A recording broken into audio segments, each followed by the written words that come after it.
আসসালামু আলাইকুম। কানিজ ফাতেমা লোপা স্বাগত জানাচ্ছি এনটিভির সন্ধ্যার খবরে। ক্রাউন সিমেন্ট শিরোনাম দেখছিলেন, এবারে নিয়ে যাচ্ছি পুরো খবরে।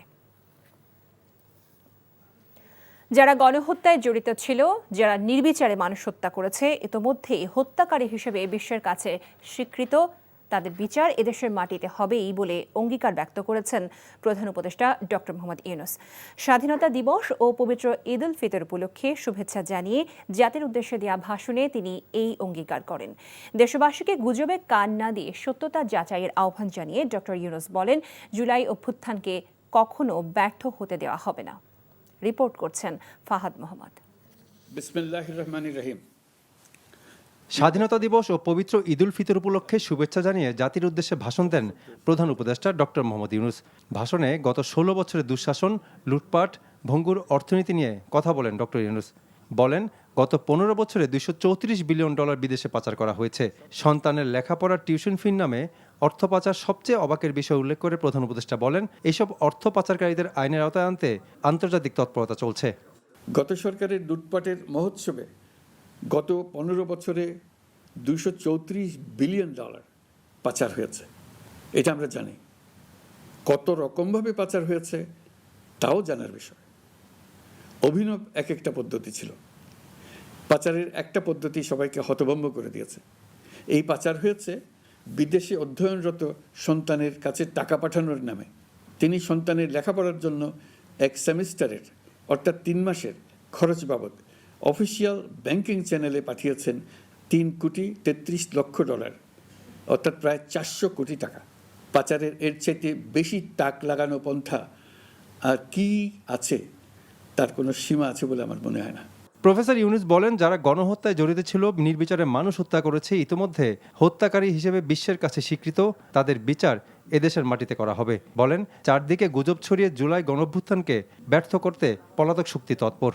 আপনাদেরকে আশ্বস্ত করে বলতে চাই, যারা গণহত্যায় জড়িত ছিল, যারা নির্বিচারে মানুষ হত্যা করেছে, যারা ইতিমধ্যে হত্যাকারী হিসেবে বিশ্বের কাছে স্বীকৃত, তাদের বিচার এ দেশের মাটিতে হবেই।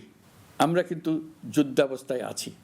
গুজব হলো এই জুলাই অভ্যুত্থানের বিরুদ্ধে পরাজিত শক্তির মস্ত বড় হাতিয়ার।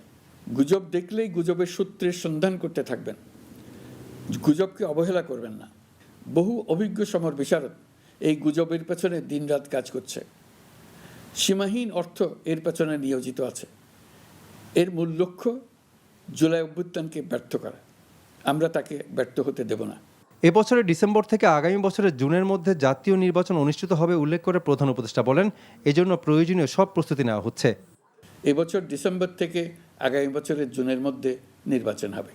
আমরা চাই আগামী নির্বাচনটি বাংলাদেশের ইতিহাসে সবচেয়ে অবাধ, সুষ্ঠু ও গ্রহণযোগ্য নির্বাচন হবে। এই জন্য নির্বাচন কমিশন সব ধরনের প্রস্তুতি নিতে শুরু করেছে।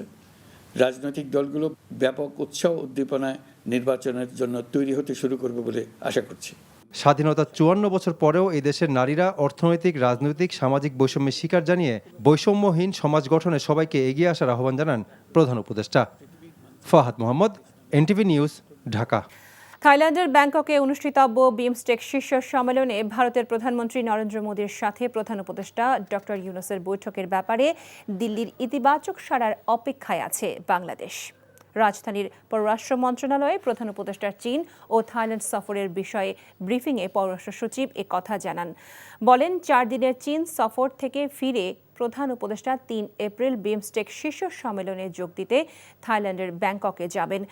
দক্ষিণ ও দক্ষিণ পূর্ব এশিয়ার 7টি দেশের অর্থনৈতিক জোটের এই সম্মেলনের অধিবেশনে দেশগুলোর ভেতর বাণিজ্যিক সম্পর্ক বৃদ্ধি এবং মুক্ত বাণিজ্যিক অঞ্চল গঠন সংক্রান্ত বৈঠকে অংশ নেবেন প্রধান উপদেষ্টা।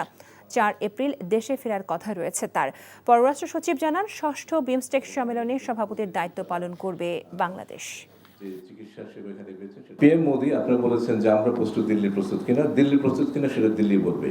আমরা এই বৈঠকের অপেক্ষা থাকবো। 4 এপ্রিল 2025 তারিখে থাইল্যান্ডের রাজধানী ব্যাংককে 6ষ্ঠ বিমস্টেক শীর্ষ সম্মেলন অনুষ্ঠিত হতে যাচ্ছে। এই শীর্ষ সম্মেলনে যোগদানের জন্য মাননীয় প্রধান উপদেষ্টা আগামী 3 এপ্রিল 2025 তারিখে ব্যাংককে পৌঁছাবেন। প্রধান উপদেষ্টার প্রেস সচিব শফিকুল আলম বলেছেন, অন্তর্বর্তী সরকারের প্রধান উপদেষ্টা ডক্টর মোহাম্মদ ইউনূসের চীন সফর বাংলাদেশের জন্য মাইল ফলক হবে। বিকেলে ফরেন সার্ভিস একাডেমিতে আয়োজিত প্রেস ব্রিফিংয়ে তিনি এসব কথা বলেন। জানান, দেশে বিদেশে বিনিয়োগ বৃদ্ধি ও কর্মসংস্থান তৈরি করতে চান প্রধান উপদেষ্টা। এ লক্ষ্যে বাংলাদেশকে ম্যানুফ্যাকচারিং হাব হিসেবে পুরো বিশ্বের কাছে তুলে ধরছেন। বলেন, ২৮ তারিখ সকালে প্রধান উপদেষ্টার সঙ্গে চীনের প্রেসিডেন্ট শি জিনপিংয়ের বৈঠক অত্যন্ত গুরুত্বপূর্ণ।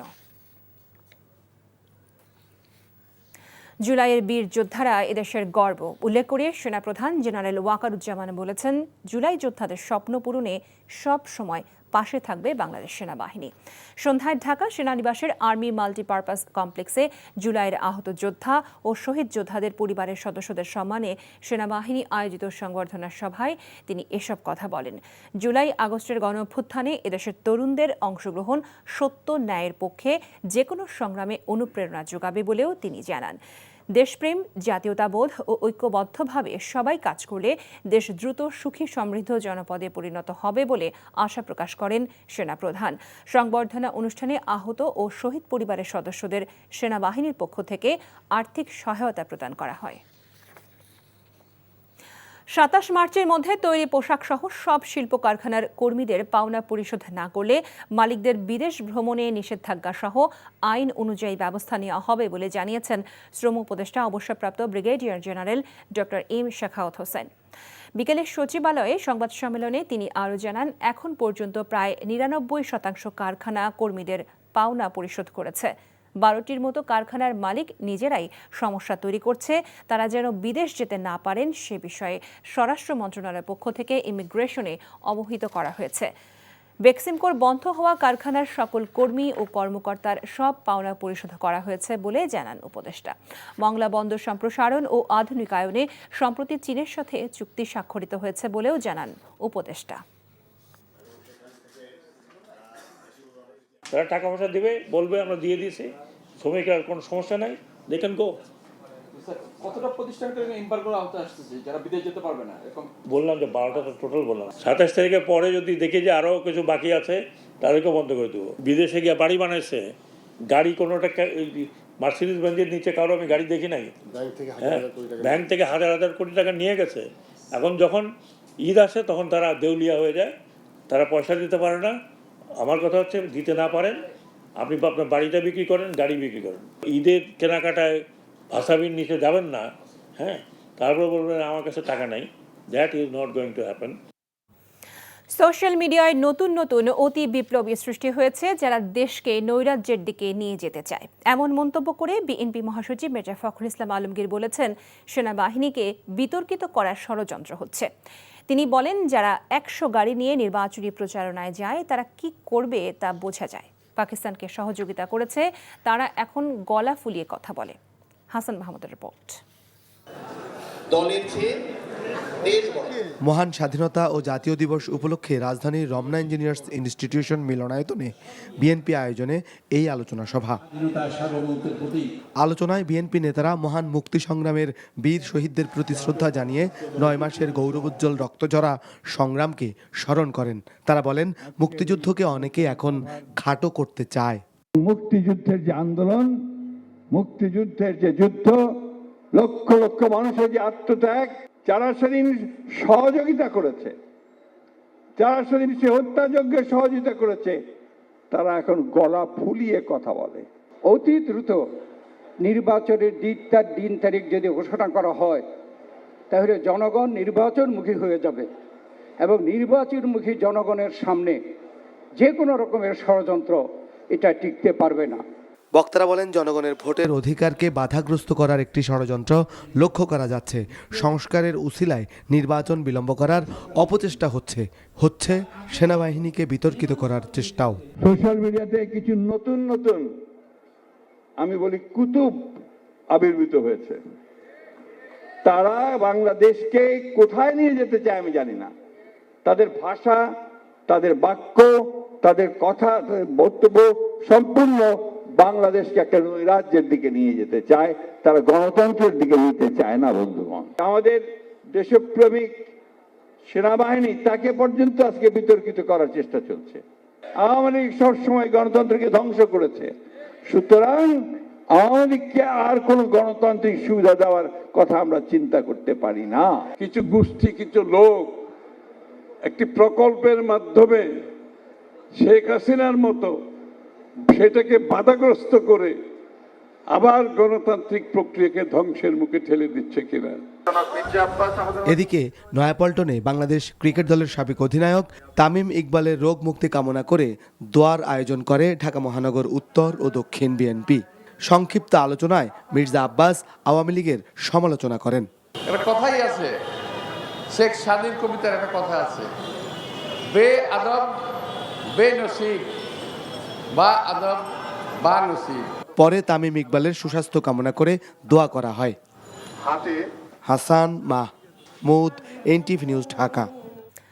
ঈদে আইনশৃঙ্খলা পরিস্থিতি স্বাভাবিক রাখতে ও নিরাপত্তা নিশ্চিত করতে টহল, চেকপোস্ট ও গোয়েন্দা নজরদারি বাড়ানো হবে বলে জানিয়েছেন স্বরাষ্ট্র উপদেষ্টা অবসরপ্রাপ্ত লেফটেন্যান্ট জেনারেল জাহাঙ্গীর আলম চৌধুরী।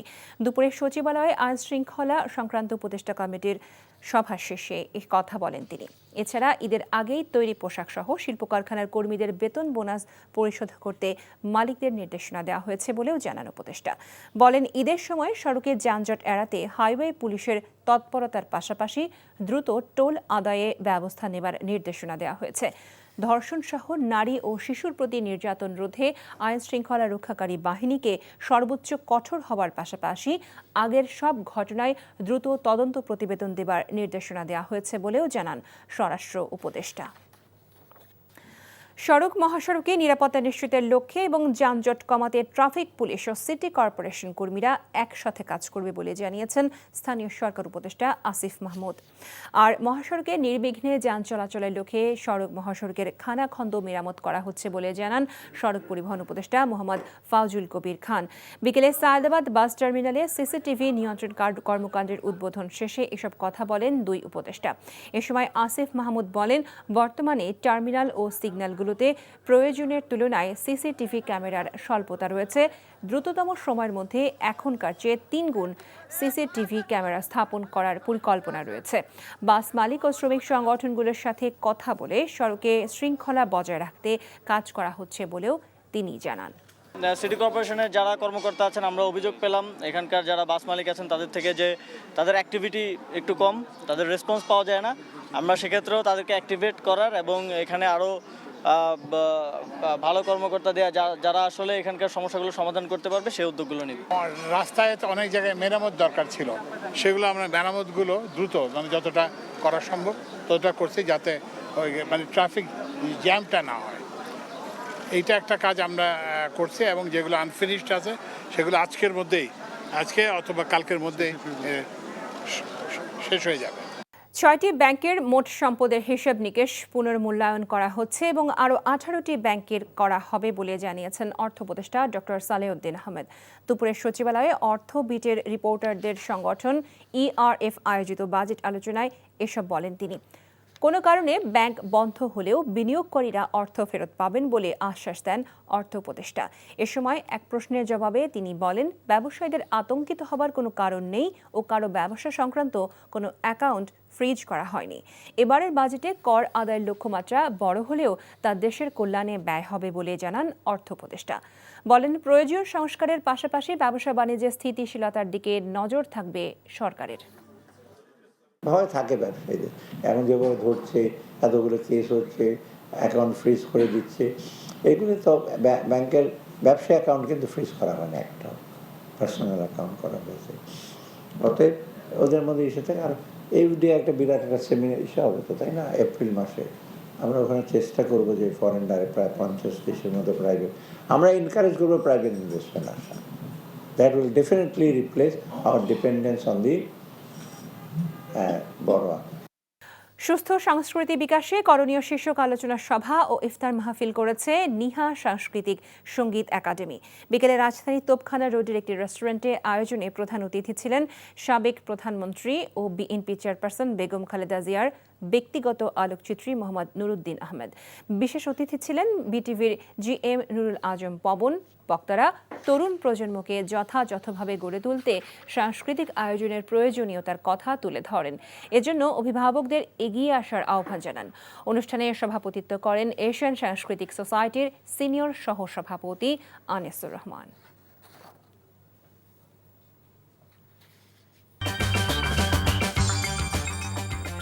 এই ছিল সন্ধ্যার খবরে। এই খবরে ভিডিও সহ আপডেট জানতে ভিজিট করুন NTV অনলাইন www.ntvbd.com। এছাড়াও NTVর জনপ্রিয় সব অনুষ্ঠান ও খবরের আপডেট জানতে ভিজিট করুন আমাদের ইউটিউব ও ভেরিফাইড ফেসবুক পেজ। রাত 10:30টায় রাতের খবর দেখার আমন্ত্রণ জানিয়ে বিদায় নিচ্ছি। সবাইকে ধন্যবাদ এতক্ষণ সাথে থাকার জন্য।